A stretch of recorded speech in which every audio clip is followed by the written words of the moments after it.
siguiente. A ver si comprenden la última frase filosófica que yo utilizo. Miren, acá nosotros vivimos engañados. Ya, yo he sido secretario de Castañeda Alonso, regidor de Andrade, jefe del INPE, trabajo en la Escuela de Techo Ríos, en el COER, en el Comando del Ejército, he recorrido toda la selva, he trabajado en minas como médico, etcétera, etcétera. O sea, prácticamente yo he parido a los políticos. Ya, yo los he parido. Mi casa ha sido la sede nacional de PP, soy fundador del Aula Popular hace 56 años, cuando era en el parque universitario. En el libro de fundación del Ágora hay también nombre, ¿no? Solo que con la pandemia, ya 2 años casi no he ido, por eso y he encontrado gente nueva, como la señora, ¿no? Que muy bien en sus intervenciones y fuerte, como debe ser. Entonces, viendo sobre todo esto, ¿no? Entré en UPP y Aldo Estrada Choque dice: yo soy izquierdista y tenemos que ir con la Izquierda Unida porque nosotros somos 4 gatos. Vamos a ponernos entre nosotros unos 8 y nos vamos con la Izquierda Unida. Nada más. Entonces, él fue su candidato, Alberto Moreno, de Izquierda Unida, que fue candidato a la presidencia. ¿Quién se acuerda de Alberto Moreno? Nadie. Pero él fue candidato a la presidencia. El otro era el gusano que se llama José Vega Antonio, había recibido $11,000 del Parque Montesinos, le dio que se llama IDAC, que ahora Roger Amuruz tiene su hija en el Congreso. Entonces, Roger Amuruz quiso ser el candidato. Y yo tengo ahí la propaganda, los que no crean, anoten mi teléfono y yo se lo voy a pasar para que vean que él era el candidato. Roger Amuruz, que maneja IDAC y maneja la plata de Montesinos y Fujimori en 6 universidades. Yo he dado conferencias en esas universidades. ¿Ustedes conocen la Hacienda Villa? Ya, ¿qué funciona ahí? ¿Qué funciona? La Hacienda Villa funciona en la Universidad San Juan Bautista. ¿Ya? ¿Y quién es el dueño? José Luis Elías, que para en diferentes partidos, pero en realidad es de Fujimori. Y ahorita tengo otro partido. También, él es el dueño. ¿Y qué cosa es él? Es un chibolito recién salido de la universidad y dueño de la universidad. Él era durante 10 años ha sido el abogado de Fujimori y es dueño de esa universidad. La universidad más grande del Perú, que ya la cerraron a las peruanas, tiene ese dueño, que es el jefe del ejército. Entonces es una farsa, tiene un montón de universidades. Igualito pasó con UPP. UPP lo funda el Servicio de Inteligencia, todos eran de Fujimori. ¿Ya? Y yo no me había dado cuenta. Y estaba el general Mauricio, el general, puros generales. Yo di mi casa. ¿Ya? Entonces en mi casa, Avenida Arequipa 1799, fue la sede nacional. Y había un negrito y un cholito cuidando ahí. Ya como estaban voluntariamente colaborando con el partido, ¿no? Atrás había una cancha de básquetbol que habíamos hecho un comedor. Y dice: doctor, que no hemos almorzado. Ya tienen un ticket a cada uno porque almuerzo. Así que le daba el ticket y ya todos los días almorzaban ahí. Para el cierre de campaña teníamos que ir a 10 ciudades del norte, 10 ciudades del sur, del centro y 10 ciudades de la selva, correcto. Ya, vamos a comenzar con el norte. Ya, en el avión. Me voy en el avión, compré el vuelo y ahí estaban los dos pobrecitos.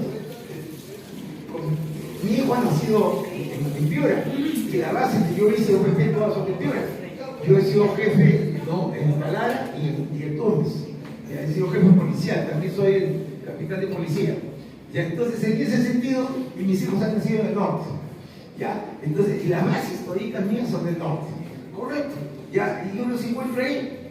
¿Ya? Ellos no sabían que yo tengo familia en el norte ahí. Y tengo mis locales, ¿no?, que ya me van a recoger con una camioneta. Así que yo agarré y le dije: ¿saben qué? Estos pobrecitos no tienen dónde dormir. Ustedes no tienen dónde ir, yo los llevo a un hotel. No, gracias, doctor, no, gracias. Ya, chao, me fui con mi maleta y me escondí y me metí a mi movilidad. Y lo esperé y dije: vamos a seguir esos dos. Y lo seguimos despacito, bien caminando, y se fueron a dormir a un cuartel. Estábamos infiltrados hasta la Jangaya. ¿No se acuerdan que cuando Pérez Cuellar ya salió del Perú y de 27 congresistas que sacamos nos dieron más que 17? ¿Ya? Y no se pasó inmediatamente Francisco Pardo Besones el mismo día que juramentó y se pasó a cambio 90. Entonces estos estaban con Fujimori. Ya, entonces, igualito. ¿Qué cosa? ¿Por qué cuando lo enmarrocan a como se llama a que se apellida Locio, sobrino de Castañeda Locio, Martín, el aún del ocio no lo traen marrocado de Bolivia. Lo traen y ¿qué grita? Centros capilares, centros capilares, centros capilares. Y alguien fue a averiguar qué cosa es centro capilar y fue a los centros públicos y es una empresa de un narcotraficante. Ya. ¿Y quién era la secretaria? La Heredia. Entonces, ¿qué le estaba diciendo? No, lo que yo quiero decir es que todos están embargados, ya, y Bárcena maneja toda la droga, ¿no?, del Perú con Castañeda Rossi. ¿Ya? Y yo mostré una foto de 3.900 kilos de cocaína en la casa de Castañeda. ¿Ya? El fiscal que tenía que meter los presos renuncia al Ministerio Público y es el abogado de Castañeda. Ahora que Castañeda ha muerto, ¿es el abogado de quién? ¿Cómo se llama? No, es el abogado fue secretario general de Castañeda y ahora tiene su partido Perú Podemos, ya, José Luna Galvez y su hijo. Ese abogado era el fiscal que quería meter preso a Castañeda. Entonces todos están metidos en la misma vaina. Entonces ya termino con esa frase filosófica. En una pseudo-democracia, cuando hay elecciones, repárteles cartas, pero estas deben ser muy diferentes para que el pueblo crea que está eligiendo. Pero no debe darse cuenta que la mano que la reparte es la misma. Naval para los grandes millonarios. O sea, eso es lo que le han enseñado que es el libre mercado. Pero ya sabemos, eso es teórico, porque en la práctica el libre mercado no existe. Porque los grandes millonarios vienen con sus millones y hacen trampa. Entonces no hay libre mercado. Y el Estado regulador tiene que ser fuerte para poder regular. Los monopolios es una falla de mercado, por ejemplo, ¿no? Y hasta que Estados Unidos lo regula. En Estados Unidos las leyes son fuertes en la regulación. Y hay unos índices, ¿no?, donde las opciones y las absorciones tienen que ser reguladas según esos índices de la afectación a la economía. No hay nada de eso. A pesar que en el artículo 61 dice ahí claro, el Estado debe controlar a los monopolios y los cárteles del poder económico. Entonces, ¿cómo se hace eso? No se hace como lo hace el Infofi, después se ha generado, ¿no?, el problema, creando el Departamento de Control de Monopolios o la Superintendencia de Control de Monopolios y Cárteles del Poder Económico. Eso es lo que han hecho todos los países. Otro elemento fundamental, el Departamento de Economía Social. Economía social no solamente para reactivar la agricultura, es fundamental, por ejemplo, el cooperativismo. Porque la asociatividad es el motor de Europa, es la misma empresa, es la gran empresa, pero eso necesita el apoyo del Estado. El apoyo del Estado es gestión pública. Eso es un equipo. El presidente de una economía social de mercado es representativo, el equipo es el que trabaja en el multidisciplinario y multidisciplinario. Ahí me quedo porque. Y no es una cosa más de hablar, es una cosa de organizar muy grande. Cuando yo nosotros subimos y somos una varita de marcha, se armó un aparato gigante. Amigos, vamos a dar una palabra al amigo Hilario, luego nuevamente a José, y luego a algunos más, pero ya se nos acaba con un minuto cada uno, ya se acabó el tiempo. Por favor, les pido yo el resumen correspondiente.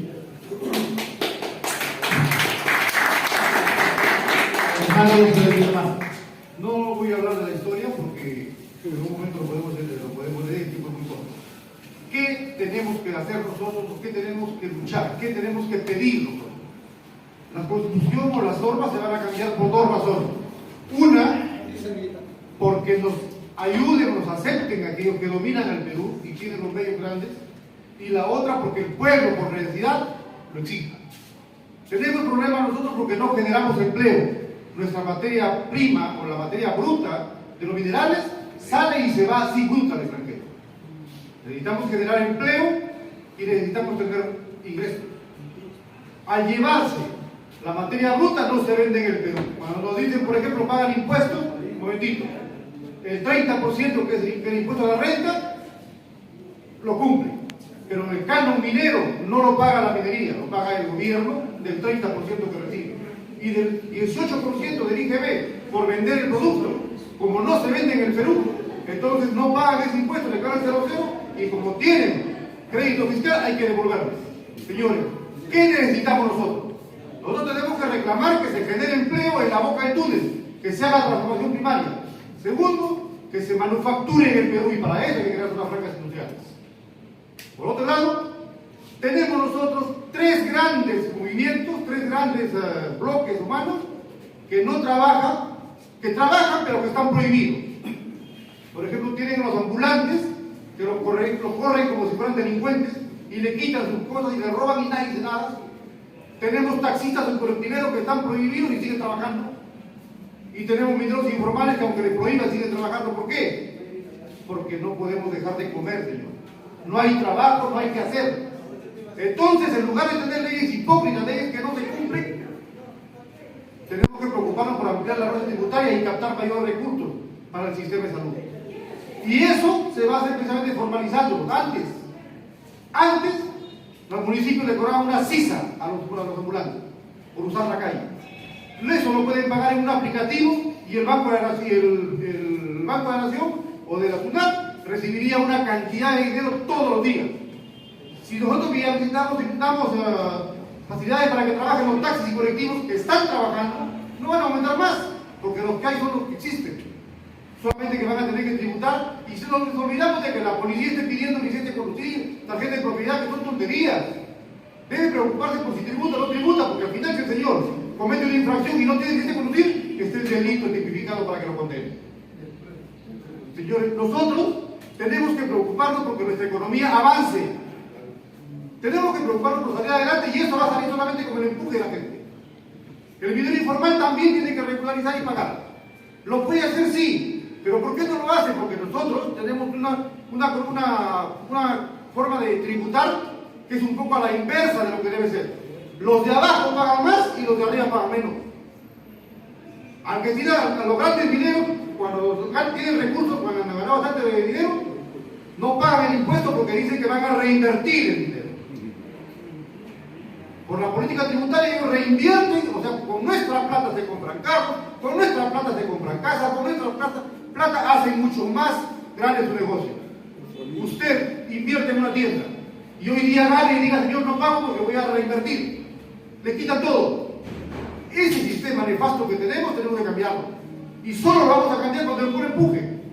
Si impulsamos la marcha de los cuatro suyos, como bien lo dijo el amigo Mario Toledo, estamos impulsando porque queremos ir más allá del mero reclamo por el problema de Pedro Castillo. Esta es la oportunidad que el pueblo necesita para sacar adelante las grandes necesidades que tenemos y su planteamiento de solución. O sea, no quiero yo contarles el problema porque el problema lo tenemos todos. No puedo adivinar lo que vivo, pero sí tengo que buscar cómo proyectarme para resolverlo. Debemos resolver los problemas y sí podemos. Hemos invitado a la marcha de los cuatro suyos para el día 15. No tenemos financiamiento. Esta sí podría ser si lo hacemos. Si podemos difundirlo en redes sociales, esta sí sería una marcha de los cuatro suyos, porque cada peruano vendría con lo que tiene o gestionaría con lo que puede. Es la voluntad del peruano y el esfuerzo del peruano. La marcha anterior de los cuatro suyos fue financiada por George Soros y la plata se la robó todavía Toledo y las empresas apoyaron. Señores, esto es conciencia, esto es peruanidad, como dijo Tepeca. No es nacionalismo, es peruanidad. Tenemos identidad nacional y nos rajamos por ello. Hay muchas cosas más que conversar sobre este tema de desarrollo, pero el tiempo es corto. Les agradezco por su atención y en otro momento conversaremos.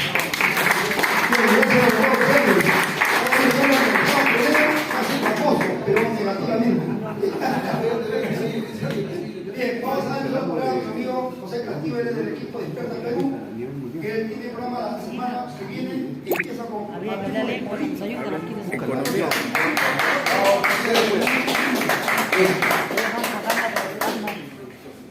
Me gustó la idea de los cuatro suyos, la iniciativa acá de Nueva York, y lo felicito. Pero la pregunta que nos hacemos es, ¿qué vamos a hacer cuando logremos el éxito con los cuatro suyos? ¿Qué vamos a hacer? Enfrentar el monstruo del neoliberalismo no es de empíricos, ¿sabes? No es de empíricos, ¿sabes? Ni de palabreros. Es de un equipo multidisciplinario y multisectorial. Y de los mejores sabios, se reunían para poder definir la política de Alemania, Inglaterra, Estados Unidos. Acá en el Perú, lo que define las leyes es un congreso de mediocres, gente que no tiene direccionalidad ni maniobrabilidad, porque en el siglo XXI, las políticas del siglo XXI, según Raymond Foucault, el eje de las políticas de un país es la productividad y la economía. Productividad y economía. Y la mejor política liberal que ha sido contrastada con la realidad es la economía social de mercado. Eso lo dice Mises, lo dice Hayek, lo dice hasta Milton Friedman, cuando nos saludaron a su compañero Eckhart, creador de la economía social de mercado, Ludwig Eckhart. Ese era parte del equipo de Monte Permito, ¿no? Los grandes liberales que iban a definir el nuevo orden mundial, ¿no? Y aplicar la teoría monetarista de Milton Friedman, y ya se empezaba ya a elucubrar en la Universidad de David Rockefeller, la Universidad de Chicago, ya estaban elucubrando, ¿no? Todos estos sabios economistas. Pero el único modelo que se contrastó con la realidad, y sí realmente fue un modelo liberal, que dio el gran progreso, el gran empuje de la economía alemana, fue la economía social de mercado. Y eso está en nuestra Constitución. El problema es que los peruanos, hasta ahorita no escucho ni a los políticos, ni a los constitucionalistas, ni a los jurisconsultos, los grandes economistas, hablar qué cosa es economía social de mercado. Cuando le entrevisté acá al amigo Gonzalo, que es universitario de ahí, hablamos de ese tema y me gustó porque era el único que, aparte que Alejandro Vitacochea, creo que se arrancaba la cabeza y no le gustaba el tema, pero acá el amigo sí iba en la frecuencia. Y me gustó bastante, por eso es que lo admiro. Porque yo sé que él va a ser un buen candidato porque tiene esa sensibilidad social. ¿Qué es la economía social de mercado? Es nuestra constitución. Son tres elementos fundamentales. De maniobrabilidad y direccionalidad, que es la política actual del siglo XXI. Ya no es izquierda ni derecha, ya no es izquierda populismo, ni siquiera el neoliberalismo, porque el último bastión del neoliberalismo está en el Perú, que se engendra la corrupción, en la informalidad, ya lo han hablado. No lo han sistematizado porque no es su especialidad. Corrupción, informalidad y represión. En esos tres elementos se engendra el neoliberalismo. Así es como funciona acá. Corrupción para lograr las leyes que les favorecen. Todo eso no es hablado. Todo eso no puede estar. Pero esos elementos donde se engendra el neoliberalismo. Si no hubiera corrupción, no se engendraría ni se celebraría el neoliberalismo. No habría eso. O sea, habría una auténtica economía social de mercado. ¿Qué es la economía social de mercado? Son tres elementos: la empresa privada, la empresa social y el Estado regulador. Bajo el principio fundamental del principio de subsidiariedad. Hablar del principio de subsidiariedad es un libro. O sea, me pasaría yo muchas horas hablando de solamente el principio de subsidiariedad, que es el principio fundamental para desarrollar la economía social de mercado. Yo no lo he inventado. Vuelvo a repetir, es lo que rige la economía europea. Es hablar de bien común, es hablar de la divisa social, es hablar de empresa social. Es hablar de inclusión social en los medios de producción. O sea, tú le hablas eso a un neoliberal, le sale sarna. O sea, tú le hablas a un liberal, le pasa tuve una confrontación con un, decía que era docente de la Harvard, y su especialidad era pues economía. Y me citaba el mismo discurso de Alfredo Monsuel, no sé si lo había escuchado cuando lo entrevistamos en Universidad Digital, el mismo discurso. Entonces, confunden lo que es el liberalismo o el neoliberalismo. Le ha dictado una cátedra que lo lleva muy al extremo, donde implica la eliminación del Estado o el mínimo Estado